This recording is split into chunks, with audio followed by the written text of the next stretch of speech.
You didn't stay away from football long though. You end up deciding to coach. I think it started with you coaching your kids and helping them out, but now, like I said, you're the coach of one of the best high schools in Ashburn, man. What was that like? And what was that transition into becoming a coach? Because was that something you always thought you wanted to do? You know, yes and no, right? I always enjoyed the process of football, the preparation, whether it be helping a younger player out or kind of the processes I went through. And so, my two sons were at the age where they were interested in playing football, and like a lot of parents, man, I dropped them off and kind of set up my lawn chair and was just watching. I can remember it like it was yesterday. The coach had about three or four helpers, and I would sit there and I would have his water bottle and his orange slices, and I was just a dad, kind of living it up. But then there was like 2 days in a row where none of the assistant coaches showed up, right? And I was like, "Hey, I can kind of help you," and he was like, "I've been waiting on you to get out here." You know what I mean? And so the rest is history. You know, I I enjoy what football did for me, not only on the field, but what it taught me is how to be a man, right? Like I can remember vividly, like just life lessons that I've learned through football, right? And people might think that's cliche, but like, football is kind of one of the last things on earth that's really hard. You know what I mean? You start football in the dead of the summer where it's 100 degrees outside, and you finish up, hopefully, if you're good enough, when it's freezing outside, right? And you're sore, you're tired, you got to force yourself to do things that your body doesn't want to do. You got to work with people to achieve a common goal, right? And so, um, it really is no truer saying than like doing hard things with good people, right? A lot of my relationships that I have are because of football, right? And me and my brothers going through different things and so on and so forth. So I almost feel like it's me giving back because so much was poured into me, and I know that it's easy to kind of lose focus of what this game really is. And so I just want to make sure I'm there as almost like a square to what football is. And it's not about everything, the glitz and the glam everybody want to make it out to be. There's still a lot to learn for young people in the game.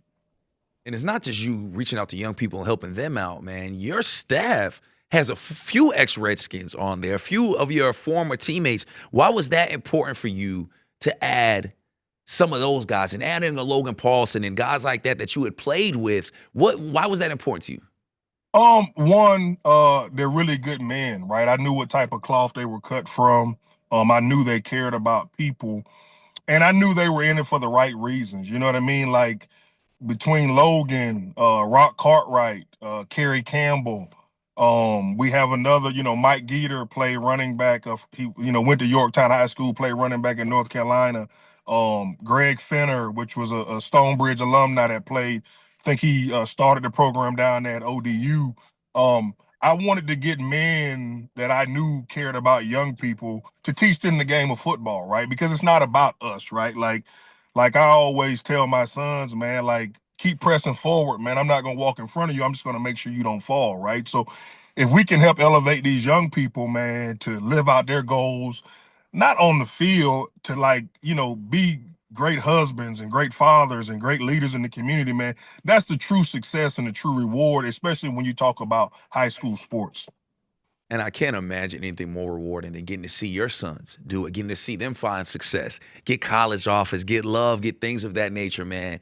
Has this been the most fun you've had in your life? Like, I know 11 years in NFL, I can't even imagine what that's like. But I got a feeling you doing this side and being dad and being head coach, I feel like that hits a little different. Am I right? Oh, no doubt about it. I mean, that was one of the reasons I got into it. I got my oldest son, Kedric Golston Jr., and then my younger son, Caden, and a lot of their friends that I grew up coaching when they were little. To be able to coach them in real time and experience football and school and life with them in this type of way, man, like I can never recreate this, right? So it was really just a blessing for Dr. Flynn and Mrs. Windows and Mr. Gallo, which is our principal and athletic directors, to give me this opportunity, man. And I take great like responsibility in it. So I tell people like it's the most rewarding, frustrating thing I've ever done in my life.